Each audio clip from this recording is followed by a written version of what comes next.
Oh man, gotta love the technological difficulties. It's been one of those nights already. It wouldn't even let me add myself to my own stream. So who knows what's going on? We're bouncing around, but we're gonna make a great night out of it. So without further ado, we're gonna get into the uh, sponsors for tonight. We actually have a new sponsor. We have Hazzum Studios with Rodney Fike and Tina. Check out their projects Pitter Patter, as well as Roadkill Rampage and Peanut Pudding and Jelly. Pitter Patter #2 is live on Kickstarter right now, so please check that out. There's a link in the description for that. And sorry, I'm still trying to share right here. We're having issues on the other end here too. This is my last one. And there we are. All right, so please check out their Pitter Patter issue #2. It went live it went live on Friday night. So please check that out. Show it some love, and you can get issue 1 as a back issue. We also have Melone Management with Lisa Melone. Check out Lisa Melone. If you have a project, Kickstarter, crowdfunding, anything on Indiegogo going on, and you need to keep working on your project, and you need help with sharing, looking for stretch goals, and all that good stuff, check out Melone Management and see if she's a good fit for you. You get a 1-hour free consultation with her to talk about all the stuff that she has to offer. We also have 183 Degree Studios with Alfred Trujillo and Kara Nicole. Check out 183degreestudios.com. Check out all the original art that they have to offer, as well as their Patreons, and check out their live show on Wednesday nights on AASN. We have Codex Entertainment LLC with Luis Torres. Check out Lily's Demons Chapter 5 live on Kickstarter now. There's a link in the description for that as well as their other projects, Whispers in Necropolis, Ace and Starlet, and Nebula Pearl. We also have Naughty Fairy Stripper Assassins with Wendy Steen Shaner. Check out all of her goodness at her Etsy shop. You can still get some Stripper Day sale stuff on there. And there's a link in the description for the Naughty Fairies Con #2. We also have Outpost 426 with Stevie Zane and Michael Shoemaker. Check out Into the Suck, as well as The Mighty Might, which just funded on Kickstarter, which was an awesome project, as well as Scorpiana and the soon-to-be Black Rabbit coming out later this year. So check out Outpost 426 Studios. And last but not least, we have DPopp Customz. Do you have a print that needs some dusting off and some pizzazz? Get that print framed at DPopp Customz. It can light up to music, whatever you have dreamed up. I'm sure he can hook you up. Without further ado, we're going to bring out our guest tonight, Aaron, or as we call him, Aaron. But I love that saying, man. You done messed up now, Aaron. I hear that. I hear that quite often, actually. Oh, do you? Yeah. Oh, Key and Peele, man. That stuff's so funny. That it doesn't hurt that I do think that's probably one of the best skits that they've done. So it's very, very nice to be a part of it in my own way. In your own way. Yeah. I tell my friend that all the time. I got a friend that lives across the street from me. His name's Aaron. I'm always like, you done messed up now, Aaron. He's like, dude, that never gets old. I was like, yeah, it doesn't. It doesn't. So how you doing tonight? I'm doing very well. I hope you are doing well as well. Oh, man. So for those of you that don't know, this week has been really stressful. So on top of everything I've been dealing with the Kickstarter and then them, trying to get this straightened out, and then I get 5 boxes shipped on the holiday weekend. So the drivers put 2 boxes on one truck and 3 boxes on another truck. So 3 of them went to Indiana. 2 of them came here. Well, then they went out for delivery. They dropped off 1 of the 2 boxes, and I'm like, great. So 3 are in another state, 1's in limbo. So amidst dealing with all of this pandemonium, Thursday morning, I get a call at 10:20. I'm 2.5 hours away from home. I'm in Jeff City, and my wife got hit head on by a drunk driver.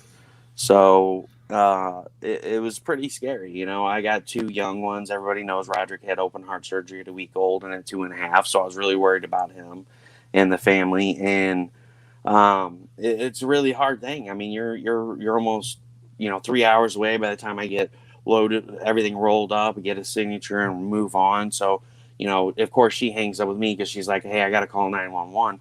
And so I'm messaging her. I'm going, is everybody okay? I'm like, you get it? Like, I got hit head on. Like, it's a little vague. Is everybody okay? Is everything all right?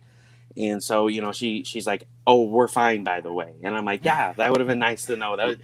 Hey, lead we're with fine. that. Yeah, hey, we're fine. We got hit head on. I'm calling 911. So I was really freaked out about that. like she hit the lady. My wife and this lady were sitting in the turn lane. They were sitting still. She was coming the opposite way on Highway 50. It's 40 miles an hour through there. She hit them head on. The first lady head on, knocked her completely into the other lane, demolished this Lincoln MXC, like the whole front end back to the passenger side or the driver's side's gone. Moved it into the other lane and then proceeded to hit my wife head on. Thank God my wife wasn't the one sitting in front. I mean, I don't mean any bad ill intentions toward the lady in front, but I mean, at least it's cushioned the blow a little bit, and it minimized the injuries to the kids. And I'm thankful for that they weren't seriously hurt. The bad news is Friday at 4:30, we got a call from the other people's insurance company that they do not, in fact, have insurance, that the policy is lapsed, and so basically we're SOL. We're out of another vehicle. We got a critically ill child that needs transportation. He's got a doctor's appointment tomorrow, so I had to tell my boss, hey, I got to be off early so I can drive home and pick them up and take them here.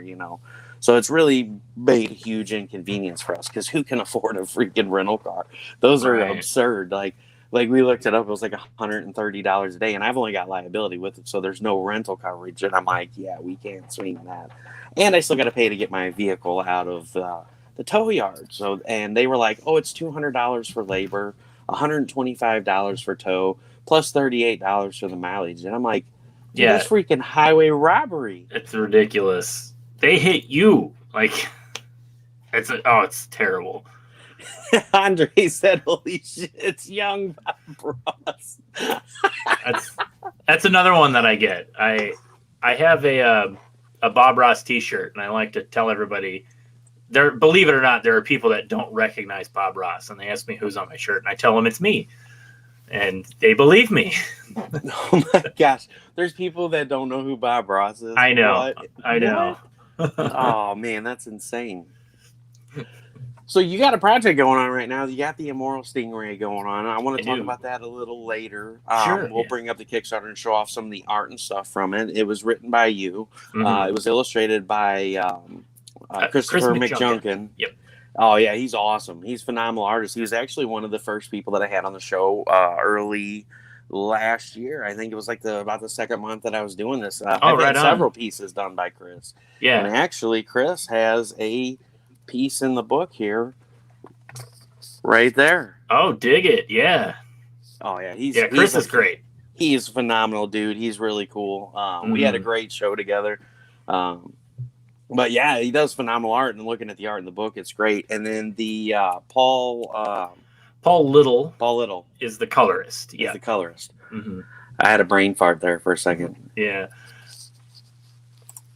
So let's start with when did you first get into writing? Like how did you get into writing? Well, I've always been attracted to writing. As a kid in school, I always liked creative writing projects. It's just something that it's just always been a part of my life. I didn't get serious into trying to write and publish until the late 2000s. I was in my late 20s-ish, and I was just kind of like, I need to just do something with my life, and writing is something that helped me feel like I was doing something, even if it was just for myself. It really doing something constructive. Yeah, it just felt like, exactly, constructive. That's exactly what it was. And I've always had a passion for comic books. So naturally, that was kind of the first thing that I leaned into. I love comic books, and I like writing. And it didn't hurt that I kind of, so I read comics a lot as a kid, but in my high school years, I kind of fell out of comic books because, comic books are not cool. Now they are, but there was a time. Now they are, but there was a time when comic books were not cool. Back when we were kids, you were scorned. Like, oh, what a nerd you are! You play video games, you read comic books. I know. You're the one sitting at the table by yourself, in the cafeteria, and everybody looked over at you. That's exactly right. But I did eventually kind of find my way back to comics, and had a rejuvenated love for the medium. And it happened to be in what now in retrospect, it feels like almost a renaissance of comic book writing, especially when Marvel was coming out of their bankruptcy in that late 90s, early 2000s period, when all of the hot indie writers were brought on to Marvel and DC to try and make their properties make some money again. So that's when you saw the rise of Grant Morrison and Garth Ennis and Warren Ellis. They were successful in their own right, like doing their Vertigo titles, but that's when they started moving into the Marvel books, and you saw this big push toward a comic book writer as a star to get away from the comic book artist as a star, which almost killed comic book industry in the 90s, along with a bunch of other problems. But that was that pendulum swing. So I always had that thought in my head. It's like, wow, there's people out there just doing it as comic book writers. Like, what a great idea. I should do that. And maybe it was a little naive to think that would be a glamorous life. But, it's still something that I absolutely love. And I love being a part of the process of making comics. So you said that you always love comic books. So I have a 2-part question for you. Mm-hmm. So Mm-hmm. what is the main series that you read, growing up that was your big inspiration? And what title brought you back when you started reading again? Oh, gosh. Well, I mean, first it's really simple. I believe the first comic book I ever got was G.I. Joe. The Larry Hama run. I was a total G.I. Joe kid. I had all the toys. I watched the cartoons. I didn't read as much of the comics because I didn't really start getting comics regularly until I started going to a comic book store in my hometown. But I did just acquire G.I. Joe comics. Like, people would give them to me, or you just find it. Now, that was back in the day when you could find them in grocery stores and stuff. So if I saw G.I. Joe, I got it. But people will never understand the struggle that we had as kids. People are like, what do you mean you had to go to the grocery store to get the next issue? And they didn't always have it. It's like, because when we grew up, there wasn't comic book stores. Like, I never had any comic book stores near me. So it was always, we went into the local IGA and it was like, let's go look at the spinner rack. And so, you would get an Uncanny X-Men, and then the next week you might be lucky enough to snag a Wolverine book. Yeah. And that was, and when you're a kid too, you don't really have the concept of like monthly publishing titles. You're just, every time you're there, you just look at the rack and just see whatever's there. Exactly. You don't really know, like, okay, this book came out last month, this, so it should be, this week. You're not thinking about it in those terms. You're just, what's there, But yeah, G.I. Joe, and also my other biggest comic book was Calvin and Hobbes by Bill Watterson. I read that every day in the newspaper, and I was able to get all the books through Scholastic. So that was one of my earliest influences. Just the beautiful cartooning of Bill Watterson. I definitely didn't understand it all as a kid. But now you do. Now I do, which is something that I love so much about it, is because I remember it so fondly of being my favorite comic, and I read it again as an adult, and I'm like, this is funny. My parents let me read this? Right, and I'm like, this is funny on a level that I didn't even realize was funny. I think that's the magic of why it was a great series, because you could appreciate it on so many levels. Kids could read it and still enjoy it. Well, and that's reminiscent of the Disney and the Pixar movies too, because as adults we can watch those and there's so much adult humor that you pick up, and then you go back, when you have kids and you watch some of the classics, like Cinderella and some of these older, Little Mermaid and stuff, and you pick up some of those adult themes that you're like, oh my gosh, as a kid you were just clueless, and now it's just like you're laughing and your kids are like, what's so funny, Dad? And like, no, nothing. Nothing, I'll tell you later. Yeah, I'll tell you in like 20 years. Yeah. So Christian asks, Christian asks, what are some of the themes you revisit in your stories? Well, if I have to be a little self-reflective about the stuff that I've written, I have written a lot of superhero comics, which independent superhero comics, and I've always approached superhero comics with the fundamental idea that they are morality tales for children, and that's crossed between my love of Alan Moore, who I think is possibly the most important comic book writer of all time. So there's that tug of war between, you can aspire to something much bigger, but also I think at their best, superhero comics are for kids. So morality tales. But I do think that something that probably shows up in my work a lot that I don't think about, but is just there because that's just a part of me, is I like stories about outsiders. I've always felt like I've been an outsider with every group that I thought I was a part of. I still feel like an outsider. That's what draws me to, the X-Men and Spider-Man were probably my two biggest actual superhero comic obsessions, if you will. And that's absolutely a core theme that runs through there. It's just being an outsider and trying to live your life and do the right thing and what's best for you and everybody, but while still being or feeling outside of whatever, is going on. Yeah, feeling outside the norm, but, maintaining a balance of good. Yeah. And it's hard to do. Yeah, it is. He says, I have the complete Calvin and Hobbes and reread it frequently. It's amazing how witty it is and relevant still, timeless. It really is. Do you think about timelessness in the stories you write? I do, actually, because I try not to be too pop culture centric with a lot of the stuff that I do. It's not to say that it doesn't have its place, but it is something that I try to be mindful of. Like when I'm writing a story, I want it to be something that can ultimately live on through and be understood and not just get, I don't want to say cheap laughs, but just like cheap entertainment value out of pop culture stuff. Like I liked reading a lot of the classic Marvels, the Stan Lee and Jack Kirby and Steve Ditko stuff. And it is charming and funny to go back and listen to like the X-Men be like, hey, have you heard about this new pop group called the Beatles? And it's like Stan's trying everything he can to like be relevant to the kids. And it just, I don't know. I find it really entertaining, but it is like striking. It kind of pulls you, it just reminds you of like when the comic was made. And then Big Bill says, hey, cowboys. I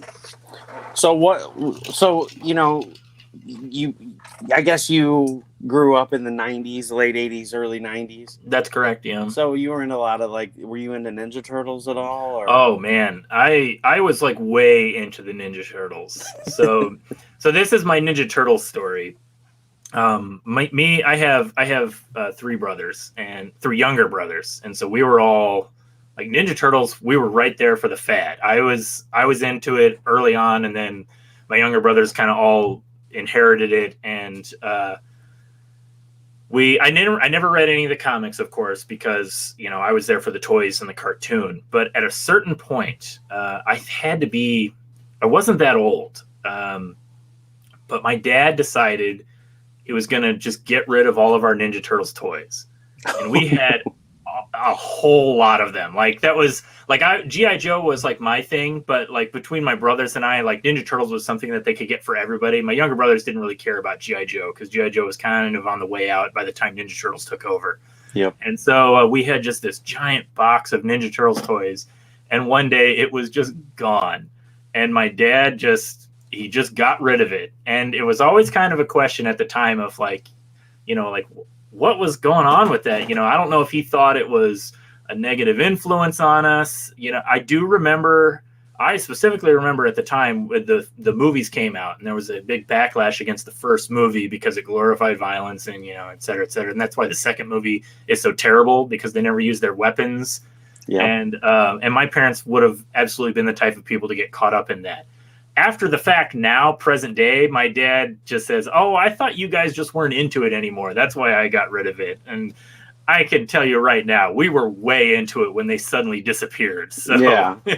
Yeah, and now you can stop and think about how much money all those vintage Ninja Turtles toys would be worth, and it's you just threw out a suitcase of money.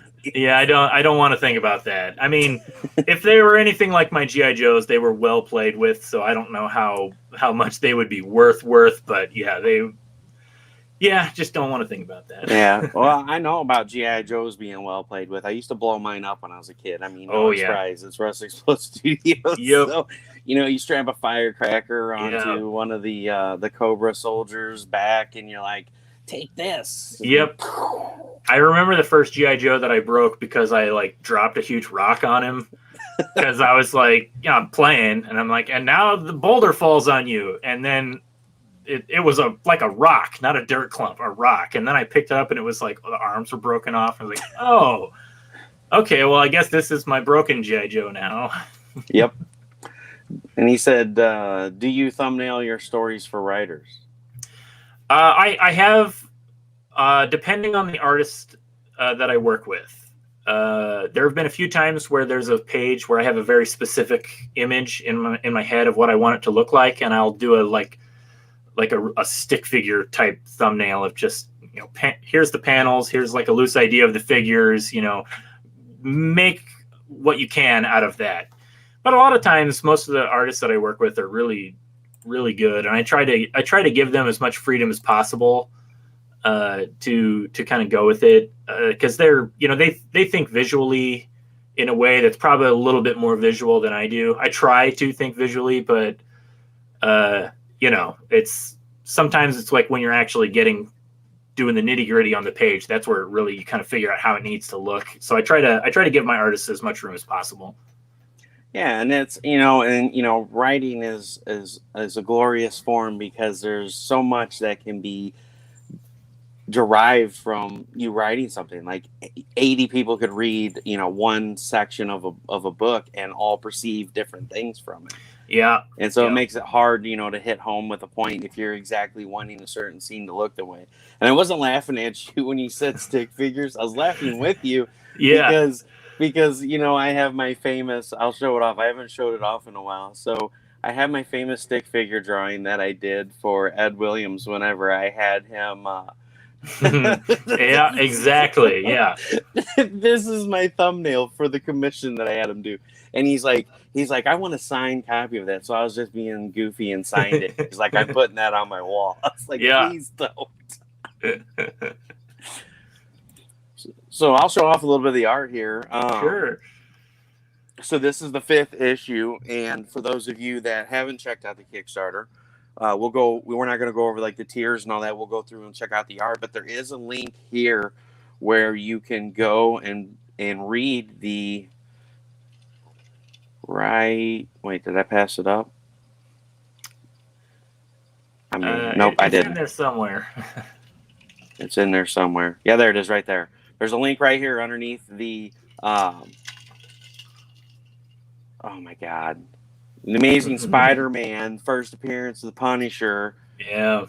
I had a total brain fart again. That's it. I'm fired. But anyway, there's a link underneath I can't think of the issue number. My brain's just going. 129. 129. That's it. I have it and I can't even think of it. That's sad.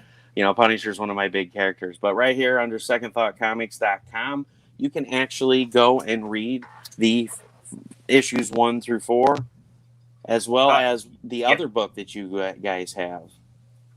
Yeah, so I have on the secondthoughtcomics.com is the first issue is for free on the website, and I do have the first 4 issues available for free if you sign up to the Second Thought Comics newsletter. You'll get a download to the PDF through that. But just like on the website, yeah, you can see the first issue. Just if you don't want to sign up for anything, it's just right there. Just click on the pictures. And then I also do have some of the Zero's Heroes comics up there too. And that's Zero's Heroes. Yeah, that's the book that I did previously with Chris. Yeah, I apologize. I read all this stuff Friday in between everything, and then yesterday we spent all day driving around to dealerships. It's no problem. You certainly had a lot on your plate, and my silly little comics is definitely not the highest of priorities. Well, I just don't want to sound like a moron. I'm stumbling over my thoughts today. My mind's chaos. Well, I do that normally, even when there's not any trauma in my life, so you don't have to worry. So what do you guys do? So he is a writer, and he is the writer of the Amoral Stingray and Zero's Heroes.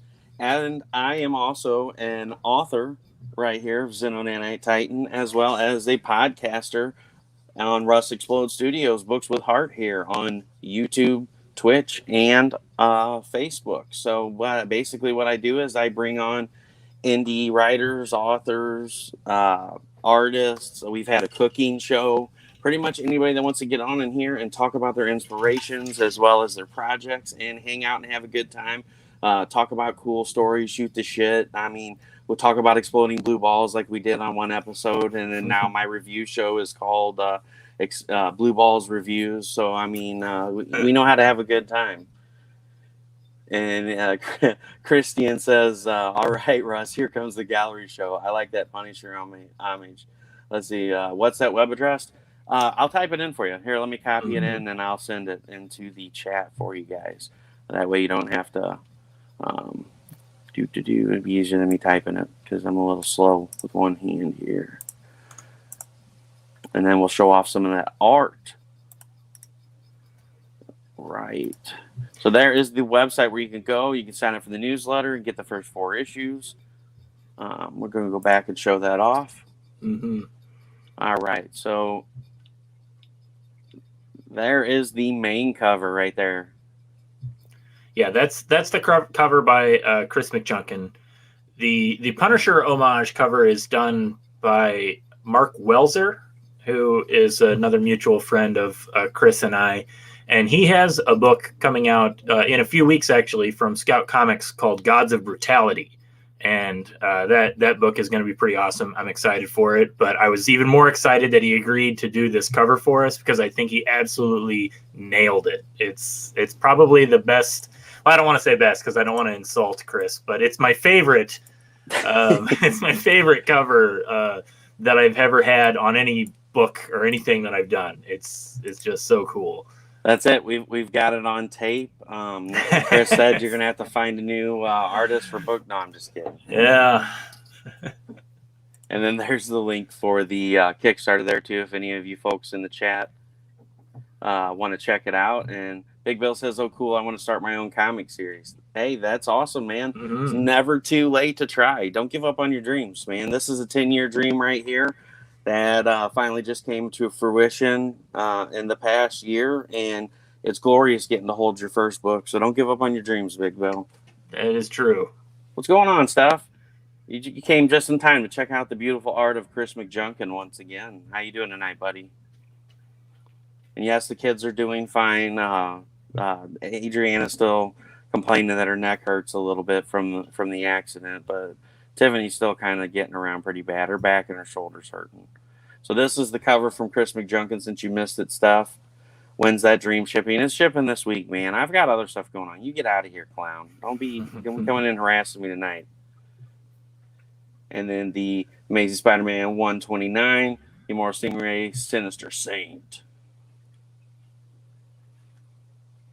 And the most parodied plot device of all time.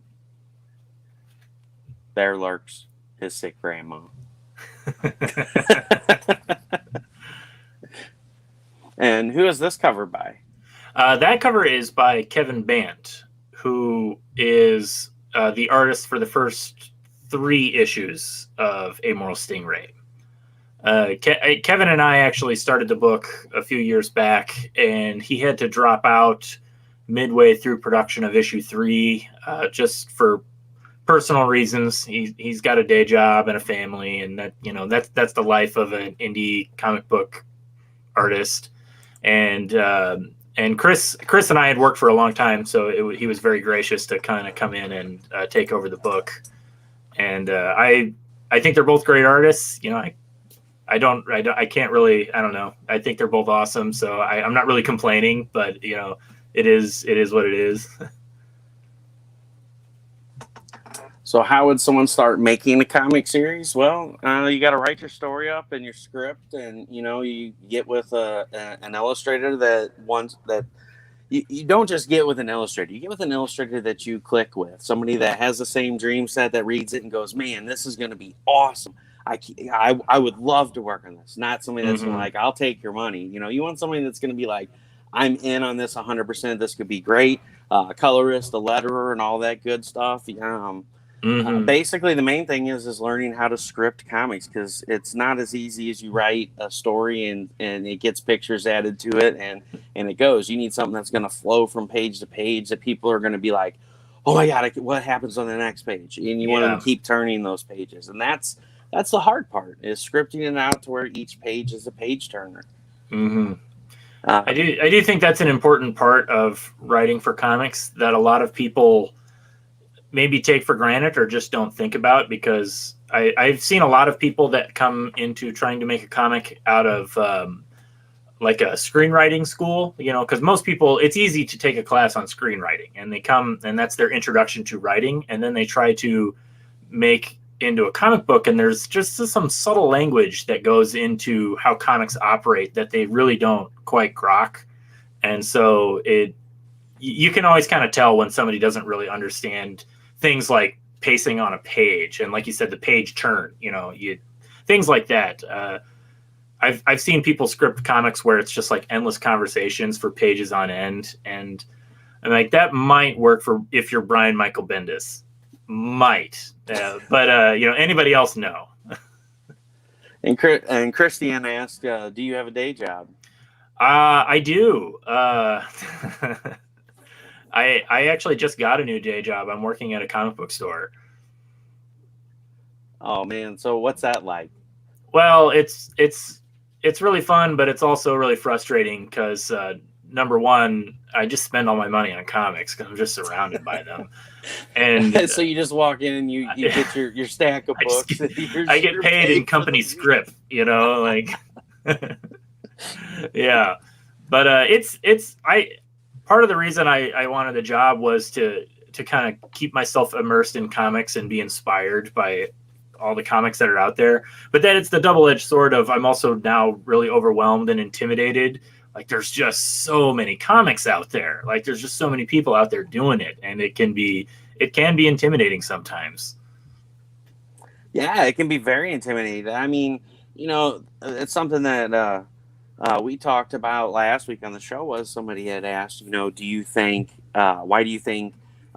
indie comics are gaining so much traction on retailer tiers and in comic book stores? And it's because, last year there was a big boom in the indie market. You had Marvel, DC were shut down. Diamond Distributing was shut down. So any of the other publishers, Dark Horse and Image and all that, their chain was shut down.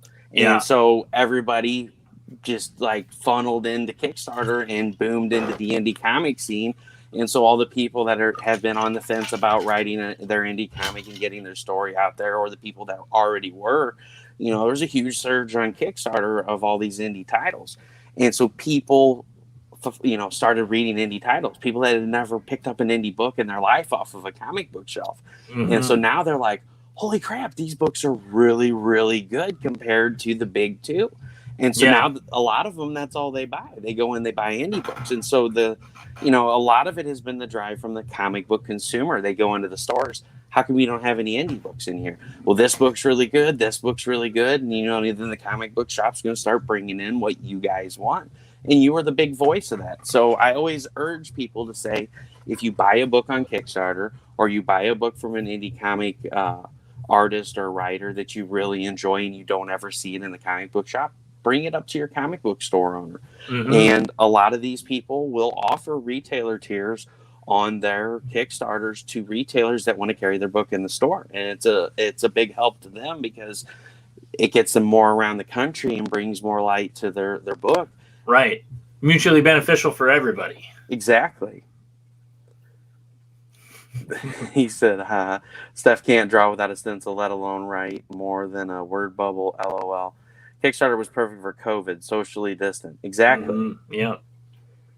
I like your Dick the Birthday Du Bois shirt. Red Letter Media, represent. That's my favorite YouTube channel. And Christian says, now that you work at a comic shop, you agree that indie comics are rising? I think I would. I'm very fortunate to work in a shop that orders a wide array of comics. Like there are only so many comic book stores even in the country, and a huge large percentage of those shops just order Marvel DC books. So I'm very fortunate that the owner of the shop I'm working in is a really cool guy, big comic book fan. He's been in comic book retail for 20 to 30 years, and we try to order pretty much anything that's in Diamond, at least for the first issue. And if it's a miniseries, we'll try to at least get the whole collection, unless there's literally zero interest, then it might drop off. But yeah, the shelf is huge, and a lot of it is indie books or small press at the very least, because there is a huge boom in small press also, not just in like the indie stuff on Kickstarter, but all kinds of small press trying to get to be the next Image. And I think this was supposed to say, do retailers want to carry Kickstarter successes? Yes, actually. Yeah. Alton Simpson, one example. Sorry, that was what I was looking for. One example is Alton Simpson. His books have been booming in comic book retailers. And he mainly sold just in his area and to a few across the country where, people had met him at a con and bought his book and did exactly like I said. They went in and said, hey, why don't you carry these books in your shops? These would do really good. But somebody had mentioned to him, hey, why don't you bring your book to Kickstarter?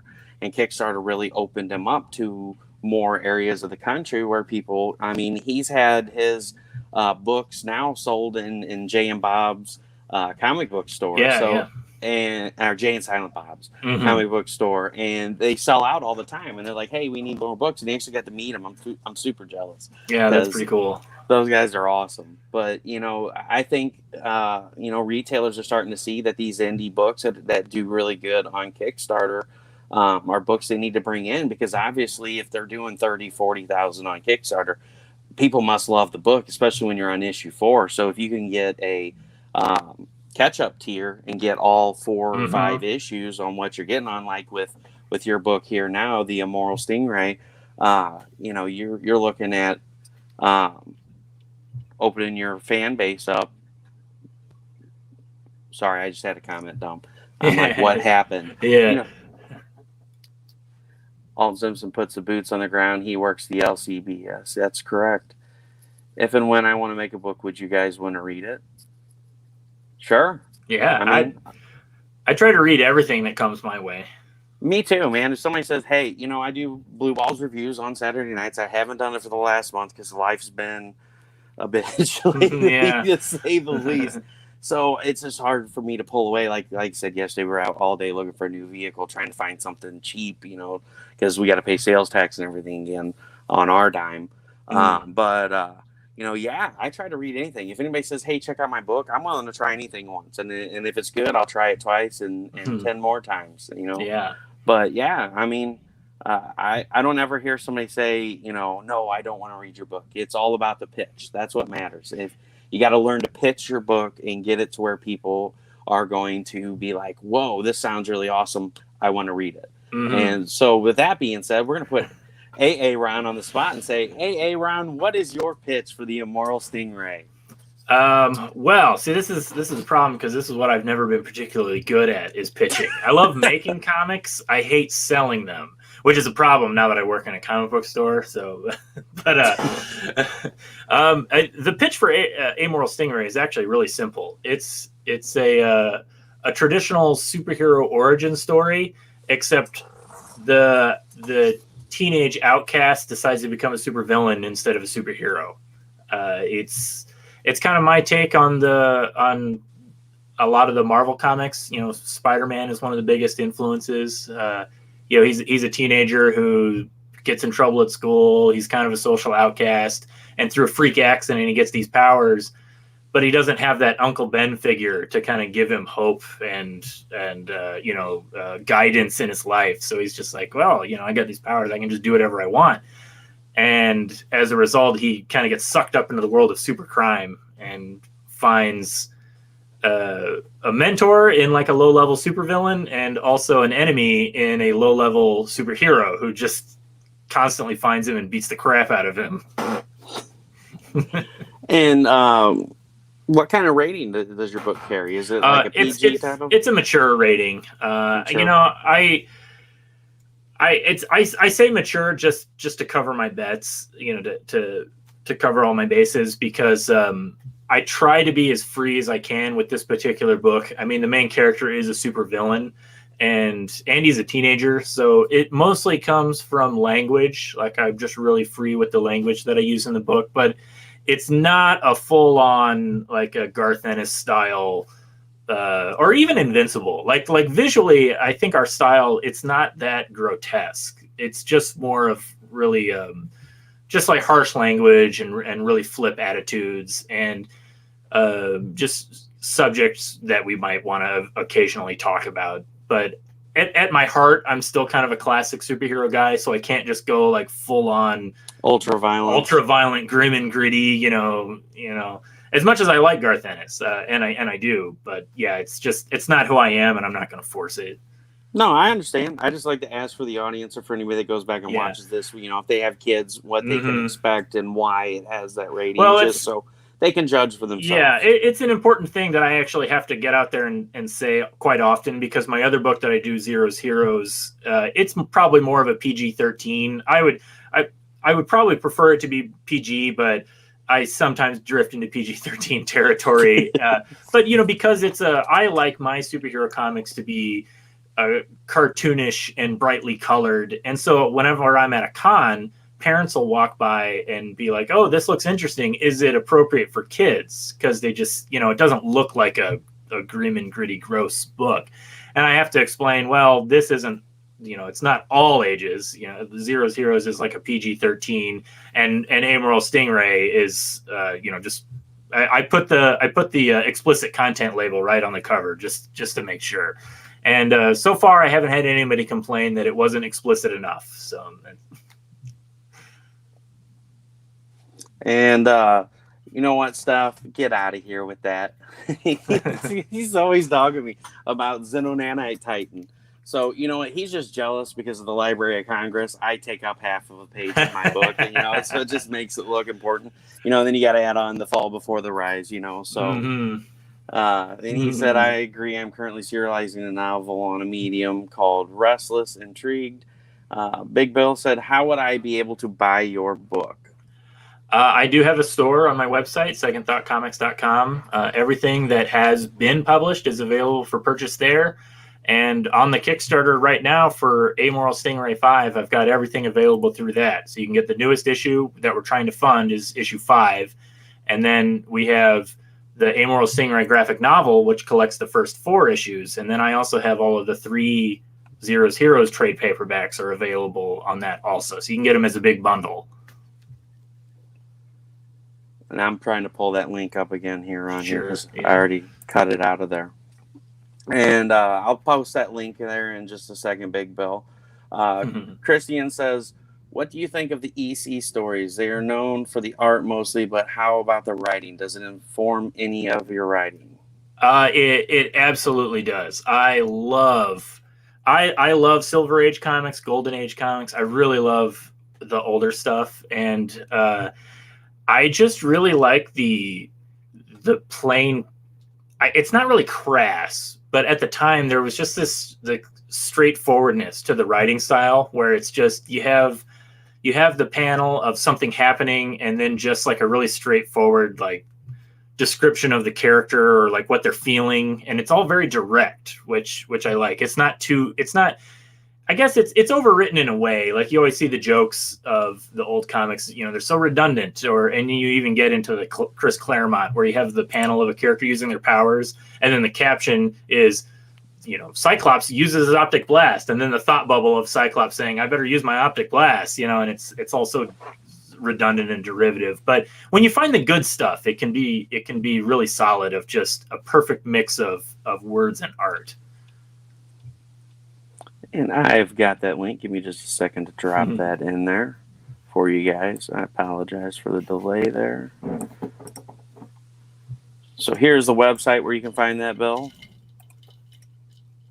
And I will post the link for the Kickstarter in there again as well, in case you want to check out Kickstarter and what it's all about.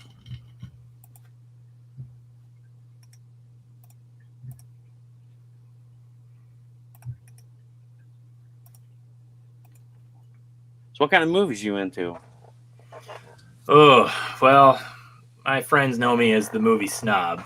But it's not really. Like, I've got my taste just like anybody else. I like some weird stuff. I'm I'm a big devotee of the Coen brothers and Wes Anderson and like auteur stuff, you know. Um, I think the last movie I saw that I really loved was The Lighthouse with Robert Pattinson and Willem Dafoe. I haven't seen that yet. It's worth watching just so that you can continue to do impersonations of Willem Dafoe's character. Like he's got that character down, and it's got a voice, and it's fun to do. Man, I cannot ever profess enough love for Willem Dafoe. He is such a phenomenal actor. Right. And one of our going things is, he would have been great as the Joker. And, I've been saying that for like years and years and years. And so when I met Ed Williams, well, I didn't meet him, but when I met him online and, we started chatting and, he's done commissions for me. He did a commission for Xenon Anti-Titan. And, all of a sudden he's like, hey, I want to go live on your show. And I was like, all right, I was like, you're going to draw live. What are we going to draw? And he's like, well, I was thinking about doing this Willem Dafoe as the Joker pieces. I'm like, sold. Nice. It's sold right now. It's sold. I've been saying that for years, man. Yeah. But he is such a phenomenal actor. I loved him in John Wick and the Boondock Saints, just pretty much anything he's ever played. He's just got that kooky personality, and he's just I've heard mixed emotions about meeting him in person. Some people say he's a really chill dude. Some people say he's a dick. But, yeah, I would love to meet him one day. That voice, like just his voice. Or that smile. There's and that one smile where he's like, oh, man, where he's doing like that really wide. Yeah. It's great. Also think the old comics had a lot more text on the page. You can see Alan Moore writes like that, but new comics, including the first issue of Stingray, looks like sparse writing. Do you see sparse writing as a permanent trend in comics? I do. I think there's a lot of reasons for that. You can blame the cinematic approach that became really trendy in comics and the deconstructed approach, and a lot of that is just a reaction to the tendency of a lot of old comics to be overwritten. Because like Alan Moore is a good example. Like his pages are so full of text, and I don't think they're overwritten or redundant in the way that lesser tiered comics might be at the time. But I think it's something that. You don't see lots and lots of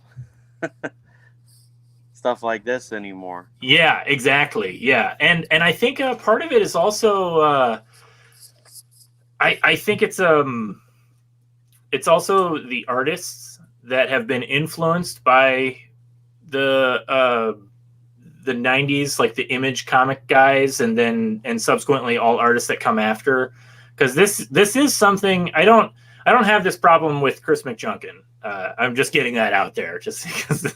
But I have had this problem with other artists before, where you give them the script and it's got the description of the panel and the dialogue or the text, and when they give you the page, there's no room in the panel for any of the dialogue, because they're just thinking they're thinking visually of this is how the character looks, but they're not thinking of it as a final page, how it's going to look in a comic book. And so I think that's a struggle. That's a big sign of an amateur artist, or at least somebody who's, a good artist, but maybe not fluent in the language of comic book storytelling, and so, I do think that there's a lot of artists that kind of come into the medium thinking visually. Yeah, don't get me started on that. Steph, you are a drama queen. You've got that right.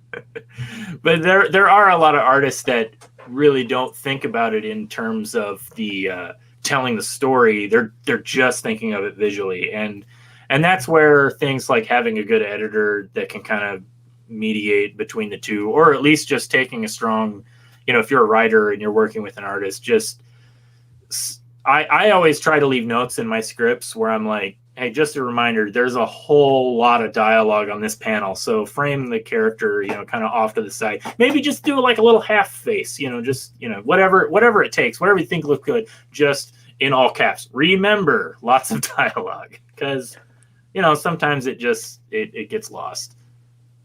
Bill, it all depends on what kind of story you're trying to tell and what audience you're trying to appeal to. So, first and foremost, a good way to tell a story is the way that you're happy with. See, first and foremost, you have to be happy with your work. If you're happy with your book when you're done with it, granted, you need to go through the editing process and you need to go through and make sure all the kinks get worked out and your story is written properly and runs fluently, and it'll undergo changes several times. But if you're happy with the end product, that's what matters. There's no good way to tell a story. No matter how you write a story, you're going to appeal to different people, but you should always appeal to yourself first, because if you're not happy with it when you're done, what's the joy in doing it? I mean, that's my take on it. What do you think, Aaron? I have to agree. I kind of came to this conclusion pretty early on when I stepped into the self-publishing indie comics world. Is at the end of the day, I have to be making something for myself, something that I want, and something that is for me, and the way that I can do it. Because there's a lot of, like, if you try to overthink it of like, what's going to be popular, what do people like, what's hot right now, I'm not saying somebody can't find success doing that, because every now and it happens. But I do think that at the end of the day, you're most likely to be happy with your work if you just do something that you want to do. Yeah, I mean, just look at Ninja Turtles. I mean, they're like, let's do turtles and make them ninjas, and people are like, are you retarded?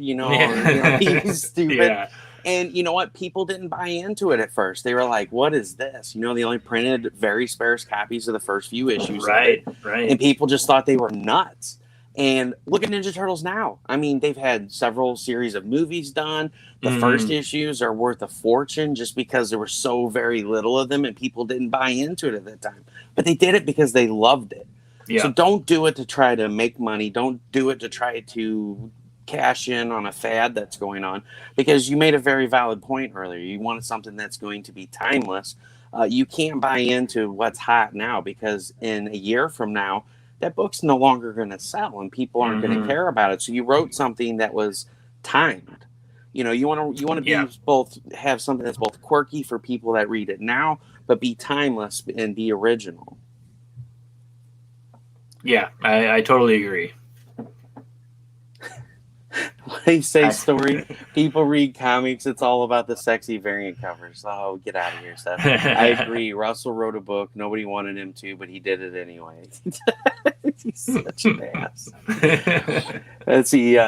Christian says, have you written for other mediums like film or literature? And would you agree that a writer should choose the medium based on the type of story that they want to tell?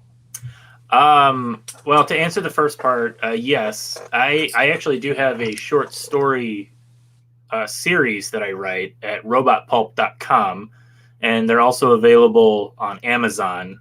My friend Ed Bickford does this art series called Robot Pulp, and they're all it's posters that are done in the style of vintage science fiction covers. So it's all robot themed, because he loves robots. So he just does these awesome covers that they just look like covers to really cool old sci-fi stories. And so he and I have worked together in comics, actually. And so I just went to him and was like, hey, do you care if I do some short stories? And we'll just bring it full circle and have them actually be, little short science fiction novellas or shorts, which is how a lot of like those old, the golden age of science fiction was done. They would just have artists come up with a picture and people would, in the magazines and stuff. So yeah, I have written a few of those. I really like doing that for a variety of reasons. But I would also, to answer your second question, I also think that's a very good idea, is that you should write for the medium of whatever story it is you want to tell. One thing that I'm really big on with comics especially is I like comic books that can really take advantage of the strength of the medium of comics, being both visual and literary, like words and pictures. And they're and you know, having kind of done both, like I've written just some prose work and just some comic work. There is a difference in like what I do for the prose work versus the comic work. Like you do have to tailor your style for the medium. And I think there's a lot of strengths in comics. I like the dual narrative nature of comic books, where you can tell a story with the visuals and you can tell a story with the words. So they don't always have to be competing, but you can do something. There's a lot of room to do interesting things with that, whether you're juxtaposing the words with a picture or whether you're telling two different stories at the same time, which is something that can happen and has happened in comics. I think that's just like one of the strengths of the medium. And so I think that's something to keep in mind. Like if you're doing a story that's all just like diary entries, you could maybe do something like that with the comic if you've got a good idea for the visuals that'll go along with that. But it also will work just fine as a prose story of diary entries. Yeah, I agree with you on that. I mean, you definitely want to tailor your writing for what medium you're working on. I mean, there's some comic books that you read that you're like, holy crap, this has so many words in it, and the pictures really don't do anything for it. They should have just wrote a book. Yeah. I have seen a lot of comics like that where you can even tell the art just doesn't bring anything to it. Like it's just a lot of figures. Nothing to the table. Just figures talking. They don't even draw backgrounds, and it's like this didn't need to be a comic. There's nothing visually here that adds anything to the story. Yeah, and that's like Steph here. You know, Steph, he doesn't have backgrounds in his art because nobody would even know there was anything in the background with his circle template. So, you know what? Steph's been firing shots all night. Let's see, what are we going to show off for Steph tonight? Maybe his newest hit single for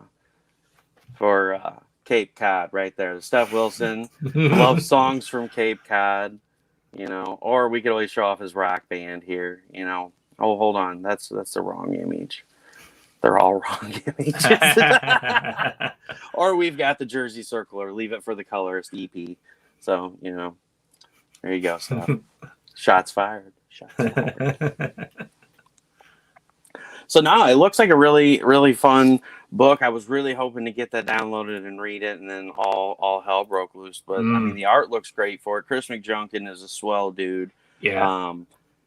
I love his art. He's, like I said, he's done several commissions for me. He did a commission for my book. He also has had some pieces up for sale. That's actually initially how I found Chris was, you know, through his eBay. You know, some of the commissions that he had showing off. And here, I'll bring it back up again. You guys can get an idea of some of the commissions that Chris does as well. There's one of them that's listed on the Kickstarter. Here, let me bring it up again real quick, because I want to give a shout out to Chris. He's a swell dude. If you guys, let's see, robotpulp.com looks interesting. Oh, thank you.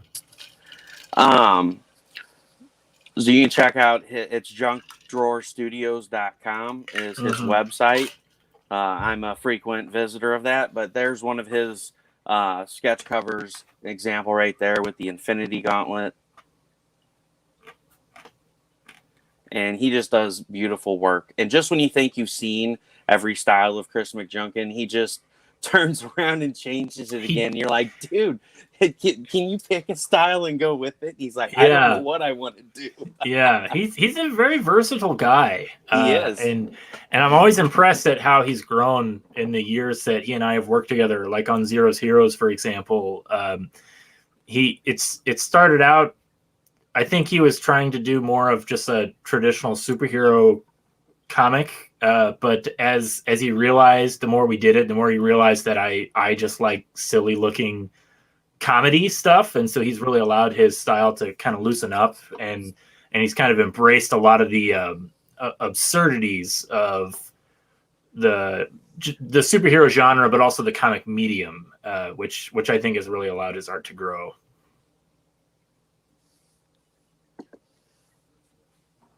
Danny says, I think a big problem in comics is if you were geared for kids at all, especially playing circles, stenciled, sexy variant covers. I mean, everybody's entitled to their own opinion. I mean, you get both people on both sides of the fence. And there are a lot of kids' books out there still. I mean, the problem is the big two don't bring in a whole lot of those, but in the indie market, there's quite a big market for it. Like, for instance, one of the sponsors of the show, Hazzum.com, go check out their Kickstarter right now for Pitter Patter issue 2. It's a great kid's story. You can pick up issue 1 on the Kickstarter. They also have Peanut Pudding and Jelly on the website for sale at Hazzum.com. So, I mean, it's all in what you're looking for. You can find it out there. You just, sometimes, unfortunately, with the indie artists, it's really hard to find. But I'm looking, more into the further we get into 2021 because of what happened last year. Those titles are getting easier to find. Yeah. I was going to say, I both agree and disagree with that statement in that, there's so many kids comics out there. I think actually the kids literature industry is booming right now, whereas Marvel they got Disney behind them, so they're fine. But, they're certainly not doing the sales numbers that they've done in the glory days with their monthly books. And Marvel and DC both have tried very hard to get all ages books out there, but they are in that problem where they don't want to turn their main books into all ages kids books because they want to keep catering to the traditional fan who's the adults. It's settled into that like adolescent, which for a comic book fan ranges from the ages of 14 to 54. But that's who they're trying to get. And the average Spider-Man or Batman book on the shelf is not an all ages kids, but they are trying to put out a lot of all ages material. Like it's out there. And like you said, on the small press market, all ages comics do great, do really well. In fact, I'm just going to plug myself again. I have an all-ages superhero comic that is a webcomic that we're currently running online right now at Tapastic. It's called The Uncontrollable Recklass. And it's kind of the pendulum swing in the different direction for Amoral Stingray. Whereas Amoral Stingray, it's like a mature reader's book about a supervillain. Uncontrollable Recklass is a very straightforward all-ages superhero book about a kid who she's the strongest 10-year-old on the planet, and she loves being a superhero and fighting villains, but now she has to go to school, and school sucks. And it's way worse than fighting for your life against somebody that's trying to beat you up. And Christian says the IPs are worth more than what Disney can make from print comics. That's absolutely true. I mean, just look at the movies. That's what it's all about. Or even digital, for that matter. Mm-hmm, mm-hmm. That's why they haven't really put a lot of effort or focus into creating new IPs. They are IP farms. They've got 50 years worth of IP stuff that's been stored up and owned by them. They're not going to waste time trying to hire a creator to do something new. They're just going to, find that old design from a new Warriors comic and just put that in a movie, Yep. Yeah. Well, and to kind of elaborate on what you were saying is back in the day, there really were not a whole lot of dirty comics and stuff. And so as the comic book industry has aged and the readers have aged with it, there's been the demand for, hey, I want nudie covers, or I want this. And, not everybody's into it, and that's cool. You either are into them or you're not, but people asked for it. And, you have the creators that were like, all right, if you want them, put your money where your mouth is. We're going to put them out there. And they exploded. And so everybody kind of followed suit with it. And they're like, oh, hey, they took a $12,000 book and they made $40,000 because they added an explicit cover in there. And so, that's where the boom from that came from. So, the boom has been there for the kids' books. The boom came with the explicit covers just because there was a market for it. And there's people that enjoy it. And, there's a plethora of both out there for it. Do you even know what the plethora is? Plethora. Plethora. Oh, man, I love that movie. Would you say that I have a plethora of pinatas? Of pinatas? That's one of my favorites. Man. Oh, I can't believe somebody actually got that. That's great. I love that. It's a mail plane. You know how you can tell? Yeah. Little balls. Oh man, that's great. Boob sell, just saying. I mean, hey. That is absolutely true. You know, I even artists that I talk to, they do art, and they love all kinds of comics, but hey, sexy art sells, and it's not just to creepy old perverts either. There's just a lot of people that just like sexy art. A lot of different types of people. Hey, as long as it's tasteful, right? I agree. That's what the art discussion is. Like, is it tasteful? Is it, you know, is it exploitative? You know, one thing is art, one thing is not, but also it's an endless discussion. But I do agree. I think people make up their mind, you know, what. So what Steph's saying is I need to lift up my shirt with the picture of my book and just be like, If it works for fast food cheeseburger commercials, it has to work for a comic book. yeah. It's just gonna be like, come check out my OnlyFans with me posing with my book. No. You know, people keep joking about doing that, and I keep wondering who's going to be the first to go in that direction. You know what? I would be the first. I would just you know, I would do it and have like a $5 tier just because people would go and pay for it just to see if I actually did it. Exactly. And you would just make it, you know, a decent amount off that to pay for art for book 2, just because people are going to be curious, like, no way he actually did. No way. And it'd just be random, like, goofy pictures just for fun. Yeah, totally. Let's see. What do you both think of the J. Scott Campbell drawing of Mary Jane that had to be redrawn? Oh my God! Don't even get me started. I'm just gonna say I'll take it from the top. That infuriates me. You know what? I don't care if you don't like an artist's perspective and the way that they draw a character. They drew that character the way they wanted to in their art style. So leave the art alone. The art does not need to be corrected. The art does not need to be redrawn. If you don't like it, don't buy it. Don't consume it. Don't try to change it. Just don't look at it. And to bastardize somebody else's work, that's just overstepping the line, like, by a long shot. I'll just say that. Yeah. I was very fascinated by the fallout and how that kind of became a topic for the week. I was really sucked into the discussion about it. I mean, I mostly agree. I guess to be fair, I never really thought one way or the other about the morality or the right or wrongness of redrawing another piece of art. And I think the problem a lot of people had was because it came from this smug attitude of correcting, which was the actual language used by the person who redrew it. They were like, it was fixing. Yeah. They were like, I fixed this picture of Mary Jane. And that's, yeah. So, like, I understand it. I think it comes from a certain culture of people online that are very concerned about representation and media, and they do feel that it's important to point out how things should be fixed. To me, that person came across as very juvenile and amateurish, not just in their art, but just in their thinking. I think, you know, like, there's always going to be moral authoritarians, whether they're the PMRC in the 80s complaining about heavy metal lyrics, or, you know, people online today complaining about violence in video games or the sexualization of women. I'm not saying those aren't things worth complaining about, but I do think at the end of the day, art is art. And I think it's a little silly to try and fix an artist's art. Yeah, I mean, you know, they know what they're doing, whether or not it's for you.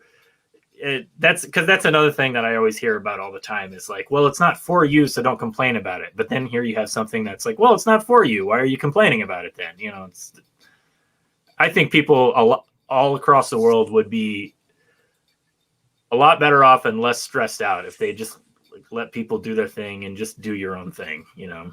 Yeah, I mean, well, you know, J. Scott Campbell has their own art style.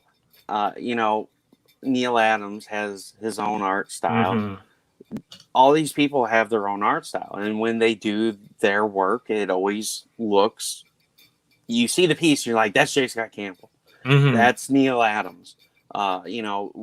whatever. And, just to sit there and go, well, this person needs to change their style of art. And that's, if that's how they have grown their reputation and they've been drawing for so many years, obviously people love their style of People art. like what they do. Yeah. Exactly. And so people are going to buy the book whether you try to fix it or not. But I'm sure there's another cover that will appeal to you, and that's why there's variant covers. Yeah. Now, should there be 27 variants for every book? Yeah, that's a problem. Yeah, that's become a huge problem. That's more over the issue. But let's see. The idea seems to be that you should desexualize characters, but you have a perverse imagination to imagine that they're sexy.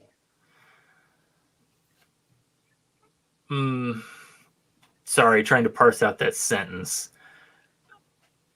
And he's just saying the idea seems to be you should desexualize the character, but you have to have a perverse imagination to imagine that they're sexy.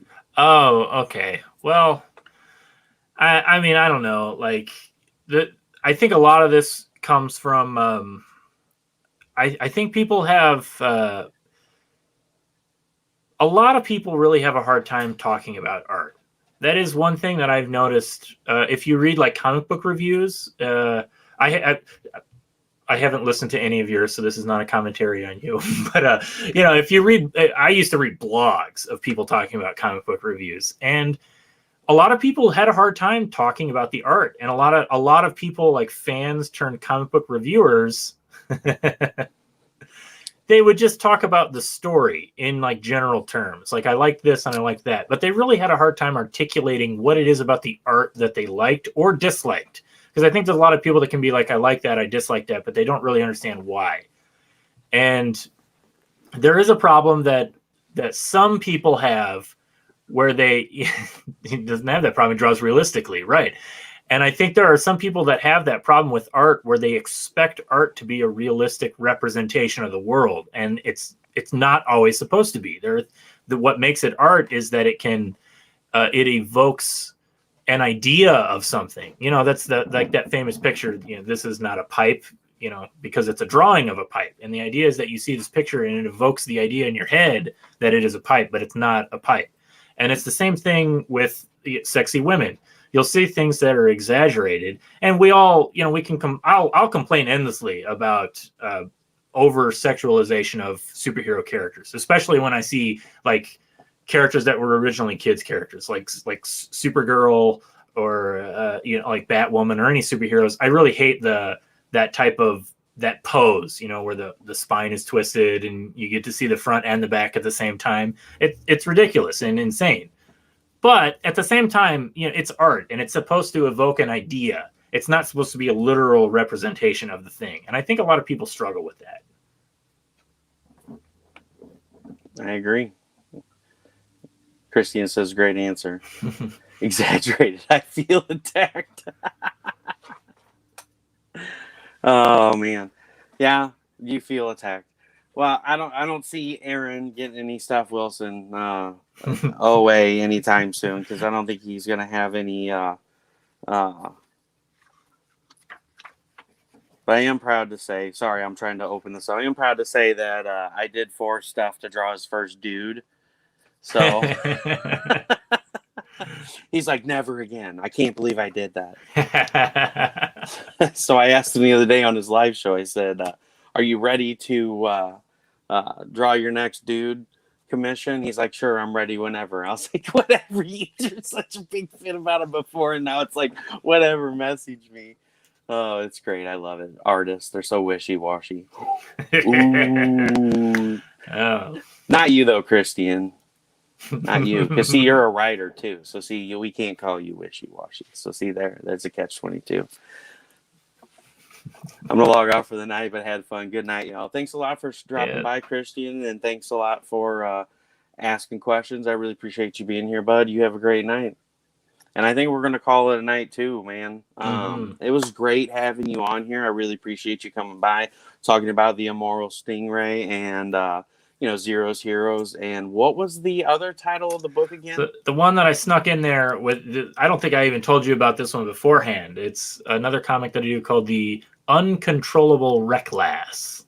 Reclass. Yeah, Reclass. It's online So right instead now. of reckless, it's like lasses and lass, young lass. That's correct. Yes. It's a superhero name, yeah. That's why I wanted to circle back around to that, because in Yeah. case anybody missed it, they're like looking around for the uncontrollable reckless, and they're like, I can't find it anywhere. He Yeah. says reckless really funny. He must have an accent. And I was like, it must mean like lasses and a young lass, but I wanted to make sure. So thanks so much for coming by tonight. I'm gonna have you hang out in the back room for just a few minutes, and I'll be right back. Yeah. Whoops, I hit the wrong button. So, oh man. So guys, I want to talk about CB4K one quick second. So definitely, guys, please check out the store. We gave $200 the beginning of this month, from last month, from the shirt sales, from the art auction. Got some really cool stuff planned coming on. We're going to have a live draw the first week of August. More details will follow once we iron things out. But we're just going to be a live draw with me and a few other artists. We're going to auction off the pieces live, and all proceeds will be going to Comic Books for Kids. So please check that out. Please look for the announcement to be coming. And I just popped in the link for my website.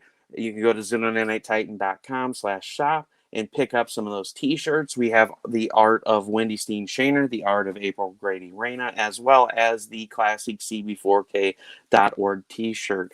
All proceeds from these t-shirt sales, anything made after costs and everything of the shirt and shipping, go towards the kids in hospitals everywhere, helping them send comic books to these hospitals. So all these kids that are sick with terminal illnesses, whether it's cancer, some of these kids may not ever get to go home again. What they do is they ship comic books, coloring books, Pez dispensers, Pops figures, and all kinds of stuff.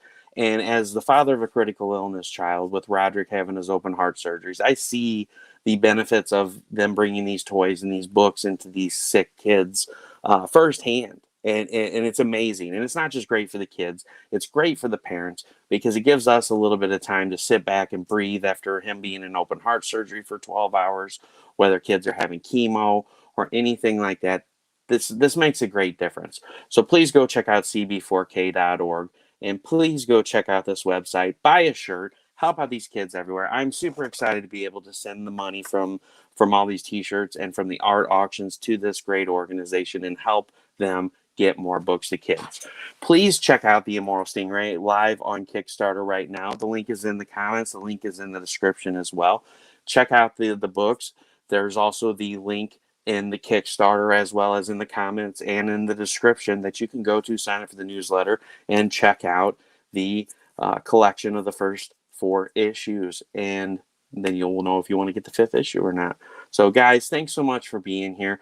Look forward to this. This will be dropping on the store in the next few weeks. I'm going to start shipping out this week for all the people who back this on Kickstarter. Xenonanite The Fall Before the Rise will be live on the store, and it's going to be great. I'm so excited. Thanks so much for everyone for helping me make this project possible. I'm excited to get these books out to you guys and to hear what you guys think. Comic Books for Kids is amazing. Thank you very much for that, Danny D. So as always, this is Russ Explode Studios with projects that will blow your mind.